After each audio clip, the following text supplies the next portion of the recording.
Hello students, आज से start करने जा रहे हैं हम डिटर्मिनेंट। क्लास 12 मैथ्स का टॉपिक है and matrix and determinant NCERT से स्टूडेंट्स को बहुत इजी लगता है, बट एग्जाम में जब बोर्ड में इसके क्वेश्चंस आते हैं 1 और 2 मार्क्स वाले तो आप अटेम्प्ट नहीं कर पाते, आपको वो डिफिकल्ट लगते हैं।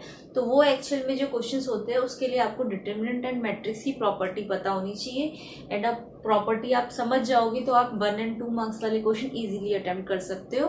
और कोई भी टॉपिक हो, चाहे जिसमें भी एमसीक्यू टाइप के क्वेश्चन होंगे या फिर 2 मार्क्स वाले क्वेश्चन होंगे, उसमें मोस्टली जो होती है प्रॉपर्टी लगती है। तो किसी भी टॉपिक, चाहे वो डिटर्मिनेंट का हो, चाहे वो इंटीग्रेशन का हो, चाहे वो डिफरेंशिएशन का हो, तो आपको प्रॉपर्टी पता होनी चाहिए। तो वो प्रॉपर्टी आप एमसीक्यू टाइप में या फिर उसके जो 2 मार्क्स वाले क्वेश्चन है उसमें लगा सकते हो। हाँ, अगर 3 या 4 मार्क्स वाले क्वेश्चन है तो वो एनसीईआरटी से एज इट इज आ जाते हैं। तो ध्यान रखना, एमसीक्यू या 2 मार्क्स वाले क्वेश्चंस के लिए आपको प्रॉपर्टी लगानी आनी चाहिए। एंड डिटर्मिनेंट की प्रॉपर्टी समझाने से पहले मैं मान के चल रही हूँ कि आप मैट्रिक्स को अच्छी तरह से समझते हैं। हाँ, जितना ज़रूरत होगी उतना हम इसमें यूज़ कर लेंगे, उतना मैं आपको इसमें बता दूंगी मैट्रिक्स के बारे में भी। तो स्टार्ट करते हैं, डिटर्मिनेंट एक्चुअल में होता क्या है। तो डिटर्मिनेंट एक्चुअल में क्या होता है कि ये एक नंबर होता है, ठीक है। ये एक नंबर होता है जो कि एसोसिएट करता है एक स्क्वायर मैट्रिक्स से। यानी स्क्वायर मैट्रिक्स तो आपको पता होगा कि ये जो अरेंजमेंट है नंबर्स का, इसको मैट्रिक्स कहते हैं।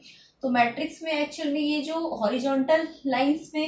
हॉरिजॉन्टल लाइंस होती है, इनको तो हम क्या कहते हैं, रो। एंड जो वर्टिकल होते हैं, ये एलिमेंट से वर्टिकल में आते हैं, तो इसको हम कहते हैं कॉलम।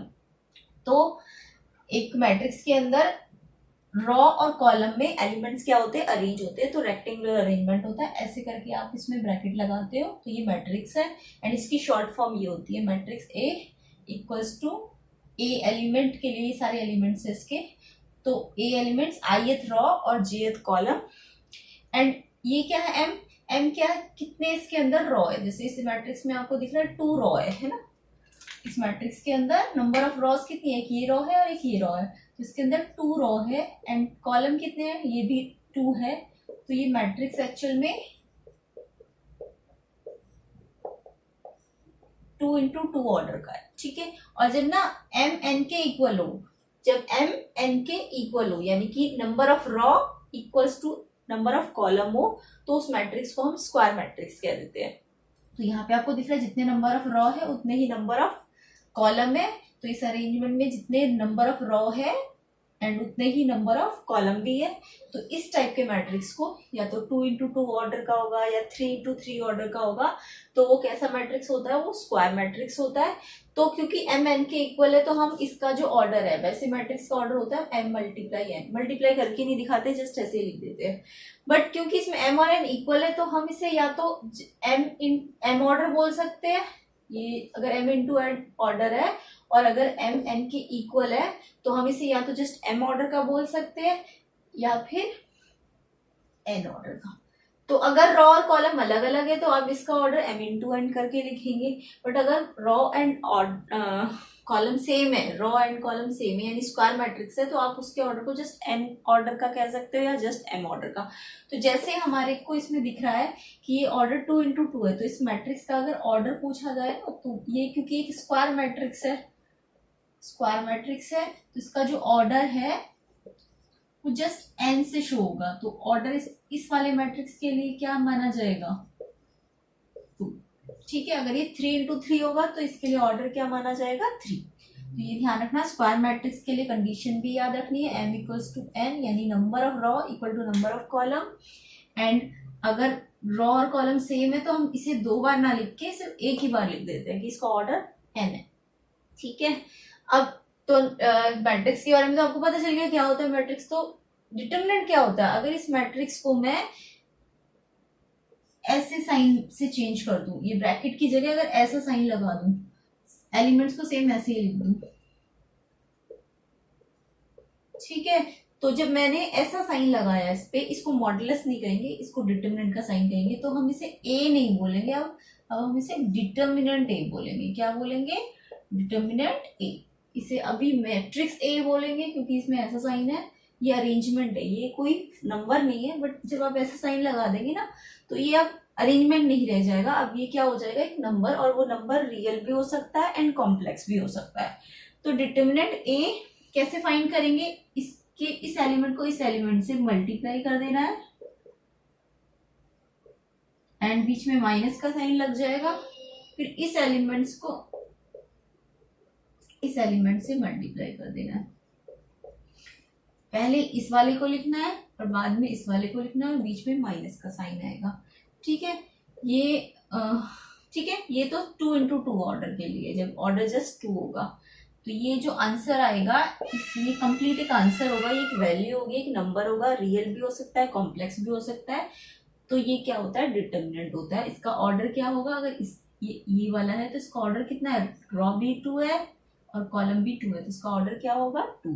तो डिटर्मिनेंट सबसे पहले तो एक स्क्वायर मैट्रिक्स है, सेकंड ये एक नंबर है और इसका ऑर्डर क्या होगा जस्ट n, यानी कि हम 2 बार नहीं लिखेंगे इसको, जस्ट एक बार लिखते हैं। ठीक है, तो अगर आपका जो मैट्रिक्स है वो जस्ट एक ही एलिमेंट ले रहा है, मतलब मैट्रिक्स के अंदर जस्ट a है, तो उसका जो डिटर्मिनेंट होगा ना,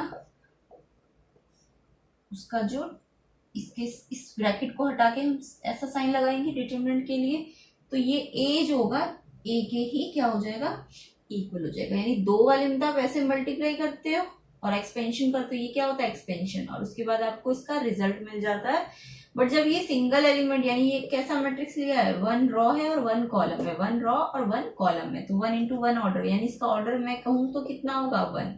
तो जब इसके अंदर एक ही एलिमेंट है तो इसका जब आप डिटर्मिनेंट फाइंड करोगे तो इसमें तो क्रॉस करा था, बट इसमें तो जस्ट यही आंसर होगा। हाँ, अगर ये ए की जगह माइनस ए होगा तो आप जैसे मॉडुलस में क्या करते हो, माइनस ए को प्लस ए में कन्वर्ट कर देते हो, बट डिटर्मिनेंट में अगर ये माइनस ए है तो ये माइनस ए ही आंसर होगा, क्योंकि डिटर्मिनेंट जो होता है वो मॉडुलस नहीं होता, वो एक डिटर्मिनेंट होता है। यानी किसी नंबर का हमें वैल्यू निकालने के लिए डिटर्मिनेंट का यूज करते हैं।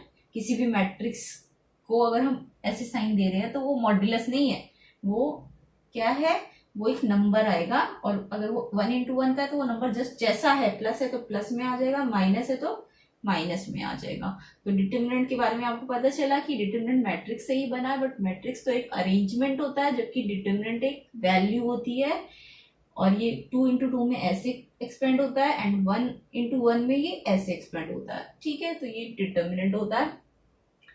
तो डिटर्मिनेंट में हम क्या करते हैं कि जितना इसका ऑर्डर होता है, अगर हमें इसके नंबर ऑफ एलिमेंट्स पता करने हैं तो नंबर ऑफ एलिमेंट क्या होते हैं इसके n स्क्वायर, यानी कि देखिए हमें दिख रहा है ये 2 ऑर्डर का डिटर्मिनेंट है, तो अगर हमें इसके अंदर एलिमेंट्स पता करने, वैसे तो हमें दिख ही रहा है कि 1 2 3 4 एलिमेंट्स है, बट इसमें हम क्या करते हैं, अगर हमें नंबर ऑफ एलिमेंट फाइंड करने हैं, नंबर ऑफ एलिमेंट्स फाइंड करने हैं तो हम ऑर्डर का स्क्वायर कर देंगे, ऑर्डर का स्क्वायर। ठीक है, n ऑर्डर होता है स्क्वायर, क्योंकि स्क्वायर है तो 2 बार अलग अलग mn तो लिखेंगे नहीं, तो n का स्क्वायर। ठीक है, तो ये नंबर ऑफ एलिमेंट कैसे निकलेंगे, ऑर्डर का स्क्वायर करके। तो अच्छा, जब हम इसका एक्सपेंशन करते हैं डिटर्मिनेंट का, तो उसके अंदर कितने नंबर ऑफ टर्म्स आते हैं, फैक्टोरियल n टर्म्स। तो इतना आपको क्लियर हो गया। पहले तो डिटर्मिनेंट होता क्या है, एक मैट्रिक्स से बना है, मैट्रिक्स में ऐसा ब्रैकेट होता है, डिटर्मिनेंट में ऐसा ब्रैकेट होता है, इसका एक्सपेंशन करते तो ये आता है। एंड अगर सिंगल एलिमेंट का डिटर्मिनेंट है तो उसका आंसर जो एलिमेंट होता है वही आ जाता है, and number of element n का स्क्वायर यानी ऑर्डर का स्क्वायर होता है। इसके बाद जब हम डिटर्मिनेंट का एक्सपेंशन करते हैं तो एक्सपेंशन करने पे कितने टर्म्स आते हैं, जैसे हमने टू ऑर्डर का जब एक्सपेंशन किया तो हमें कितने टर्म्स मिले, 1 2, तो नंबर ऑफ टर्म्स कितने आए 2।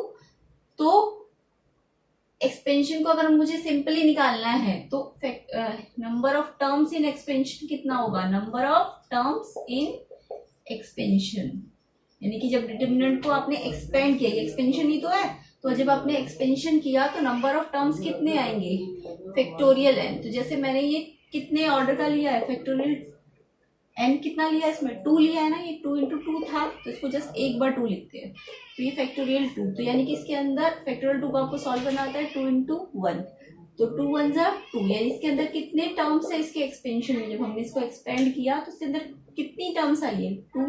और अगर हम बिना एक्सपेंशन के निकालना चाहते हैं तो हम क्या कर देंगे, ऑर्डर का फैक्टोरियल फाइंड करेंगे, ऑर्डर का फैक्टोरियल फाइंड करेंगे। तो ऑर्डर तो आपको क्लियर हो गया होगा कि हम इसे 2 बार ना लिख के सिर्फ एक ही बार लिख देते हैं, तो ये स्क्वायर मैट्रिक्स का ऑर्डर जस्ट n ऑर्डर बोलते हैं उसको। ठीक है, तो फैक्टोरियल 2 से आपका 2 टर्म्स आ जाएगी, दिख भी रहा है हमें ये 2 टर्म्स है। अब टू टर्म्स है जिसमें से हाफ तो क्या होती है, नेगेटिव होती है, एंड हाफ क्या होती है, पॉजिटिव होती है। यानी कि दिख रहा है आपको, ये प्लस में आई है एंड ये किस में आई है, माइनस में आई है। तो यानी कि टोटल टू टर्म्स होती है जिसमें से वन जो होगी वो हाफ पॉजिटिव होगी एंड जो सेकेंड टर्म होगी वो नेगेटिव होगी। यानी कि अगर आपके पास ऑर्डर 3 होता तो आप उसके नंबर ऑफ टर्म्स निकालते उसके एक्सपेंशन के। देखो एलिमेंट्स अलग है, एलिमेंट होता है n स्क्वायर, जबकि टर्म्स क्या होता है, फैक्टोरियल n। तो फैक्टोरियल 3 फाइंड करते हैं, फैक्टोरियल 3 कैसे फाइंड करते हैं, 3 तब तक मल्टीप्लाई कर करके लिखते रहेंगे बैक काउंटिंग जब तक क्या ना आ जाए 1। ठीक है, तो फैक्टोरियल 3 को ऐसे करते हैं सॉल्व।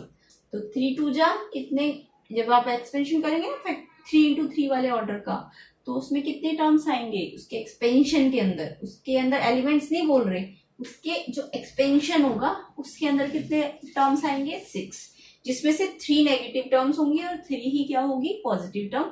बट जब n जस्ट 1 होगा, जैसे इसमें n 1 था, ऑर्डर क्या था इसका 1 था, तो इसमें तो एक ही टर्म आई ना, तो इसमें ऐसा रूल नहीं लगेगा कि क्योंकि एक ही टर्म है तो या तो वो पॉजिटिव ही होगी या फिर नेगेटिव ही होगी। तो सिर्फ n1 को छोड़ के बाकी जितने भी टर्म्स आएंगे उसमें से आधे पॉजिटिव होंगे और आधे क्या होते हैं, नेगेटिव होते हैं।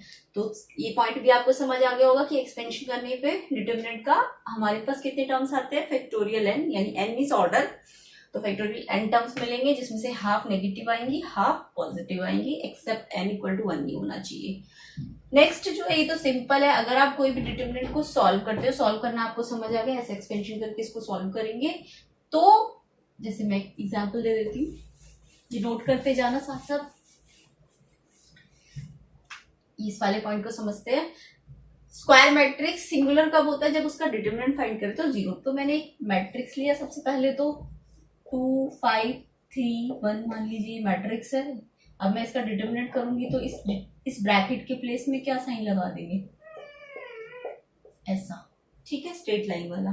तो इसे सॉल्व कैसे करते हैं, एक्सपेंशन करना है। अब इसको इससे मल्टीप्लाई कर दो माइनस, और इसको इससे मल्टीप्लाई कर दो। बाई चांस यहाँ माइनस का साइन है तो यहाँ अलग से आप माइनस लिखोगे, बट फॉर्मूले का माइनस लगाना है। 2 1 जा 2 माइनस 3 5 जा 15। तो ये सॉल्व करके कितना आ रहा है, -13। क्या ये 0 आ रहा है, तो अगर ये सॉल्व करके 0 नहीं आ रहा है तो ये मैट्रिक्स कैसा होगा, सिंगुलर मैट्रिक्स।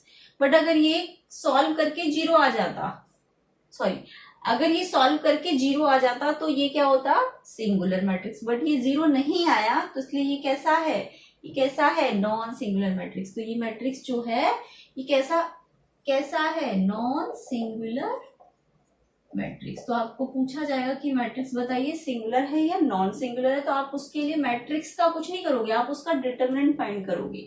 क्या फाइंड करोगे, डिटरमिनेंट फाइंड करोगे एंड देन चेक करोगे कि अगर वो 0 आ गया तो वो सिंगुलर मैट्रिक्स है, यानी मैट्रिक्स सिंगुलर है 0 आने पर। और 0 नहीं आएगा, जैसे इसमें नहीं आया है, तो ये कैसा मैट्रिक्स होगा, नॉन सिंगुलर। तो ये क्वेश्चन फ्लिप करके भी आ सकता है कि आपको क्वेश्चन में गिवन होगा सिंगुलर मैट्रिक्स है, आपको ना कुछ मिसिंग होगा इन एलिमेंट्स में से, तो आपको वो मिसिंग फाइंड करना होगा। तो आप क्या लेके चलेंगे, determinant a equal to 0 and determinant उस एलिमेंट का क्रॉस करके माइनस करके निकाल लेंगे, एंड जो भी एलिमेंट मिसिंग होगा x y z कुछ भी हो सकता है, तो आप उसकी हेल्प से इस कंडीशन की हेल्प से फाइंड कर लेंगे। ठीक है, तो ये भी इंपॉर्टेंट पॉइंट है। उसके बाद नेक्स्ट पॉइंट है, if a and b are square matrices, यानी दो अलग अलग मैट्रिसेस है और दोनों ही मैट्रिसेस कैसे है, स्क्वायर, मीन्स जिसका ऑर्डर क्या होता है, सेम होता है। ठीक है, सॉरी, जिसके number of row number of column के क्या होते हैं, इक्वल। तो अगर वो m into n overall order था तो हम उसे जस्ट n ऑर्डर का बोल देते हैं, क्योंकि m और n तो इक्वल हो जाएंगे, तो हम जस्ट उसका ऑर्डर क्या बोलते हैं, n। ठीक है, तो स्क्वायर मैट्रिक्स के लिए ऑर्डर जस्ट n बोलना है आपको, m इंटू n नहीं बोलना। अदर मैट्रिक्स के लिए हम m इंटू n बोलते हैं, बट जब स्क्वायर मैट्रिक्स होगा तो ऑर्डर क्या बोलते हैं, जस्ट n। ठीक है, तो अगर दो मैट्रिसेस है a एंड b और दोनों के ऑर्डर क्या है, सेम है, तो जो a b का मल्टीप्लाई करके, a मैट्रिक्स को जब b से मल्टीप्लाई करेंगे और उसका जो आंसर आएगा मल्टीप्लिकेशन के बाद, उसका ओवरऑल डिटरमिनेंट फाइंड करेंगे अगर हम, तो वो जस्ट a का डिटरमिनेंट फाइंड करे, b का डिटरमिनेंट फाइंड करे और उनका प्रोडक्ट करे, तो ये इक्वल हो जाएगा। यानी ओवरऑल a b का डिटरमिनेंट फाइंड करो या फिर a का डिटरमिनेंट, b का डिटरमिनेंट और उनका मल्टीप्लाई, तो ये कंडीशन लग जाएगी। ठीक है, तो अगर आपको a b का डिटरमिनेंट गिवन है और b का डिटरमिनेंट गिवन है, तो आप a का डिटरमिनेंट इस कंडीशन की हेल्प से फाइंड कर सकते एक बहुत इंपॉर्टेंट कंडीशन है कि ए का डिटर्मिनेंट फाइंड करो या उसके ट्रांसपोज का डिटर्मिनेंट फाइंड करो। अच्छा, ट्रांसपोज क्या होता है मैट्रिक्स का? तो अगर मेरे पास ये मैट्रिक्स है और इसका मुझे ट्रांसपोज फाइंड करना है, तो ए ट्रांसपोज एक्चुअल में क्या होता है, ये जो रॉ होंगी ना ये तो कॉलम में आ जाएंगी, ये रॉ कॉलम, और ये वाली रॉ भी second, first raw first column में चेंज हो जाएगी and second raw second column में। तो ये क्या होता है, ट्रांसपोज। तो चाहे आप इस मैट्रिक्स का डिटर्मिनेंट फाइंड करो, चाहे इसके ट्रांसपोज का, देखिए इसके ट्रांसपोज का करोगे तो क्या आएगा, ए के ट्रांसपोज का डिटर्मिनेंट फाइंड करेंगे तो 2 1 ज़ा 2 -5 × 3, तो क्या आ रहा है, सेम ही तो आ रहा है। तो आपको क्या दिख रहा है, जितना डिटर्मिनेंट ए का आंसर आएगा वही उसके ट्रांसपोज के डिटर्मिनेंट का भी क्या होता है, आंसर होता है। तो ये जितने पॉइंट्स मैंने समझाए इसे अच्छी तरह से समझना है, नोट डाउन कीजिए। एंड ये प्रॉपर्टी के बेस पे डायरेक्ट क्वेश्चन आ जाएंगे एमसीक्यू या 2 मार्क्स वाले। तो ये प्रॉपर्टी तो बहुत इंपॉर्टेंट है। या तो आपको ट्रांसपोज का डिटर्मिनेंट फाइंड करना होगा, ये गिवन होगा, या फिर आपको ये गिवन होगा तो ये फाइंड करना हो सकता है, या फिर ऐसी प्रॉपर्टी अप्लाई करने को आ सकती है। बाकी तो ऑर्डर आपको पता है, स्क्वायर मैट्रिक्स का एन होता है, और अगर उसके एलिमेंट बोले तो एन स्क्वायर होंगे। अगर उसके अंदर नंबर ऑफ टर्म बोले, एक्सपेंशन यानी एक्सपेंशन में कितने टर्म्स आए हैं, तो factorial N, N means order, half उसमें से पॉजिटिव होंगे हाफ नेगेटिव होंगे। सिंगुलर मैट्रिक्स है तो उसका डिटर्मिनेंट 0 होगा, एंड नॉन सिंगुलर मैट्रिक्स है तो उसका डिटर्मिनेंट फाइंड करने पे वो 0 नहीं आता है। ठीक है, तो ये लिखिए नोट्स, एंड थोड़े और करते हैं इसके बाद नेक्स्ट वीडियो में, नोट कर लीजिए।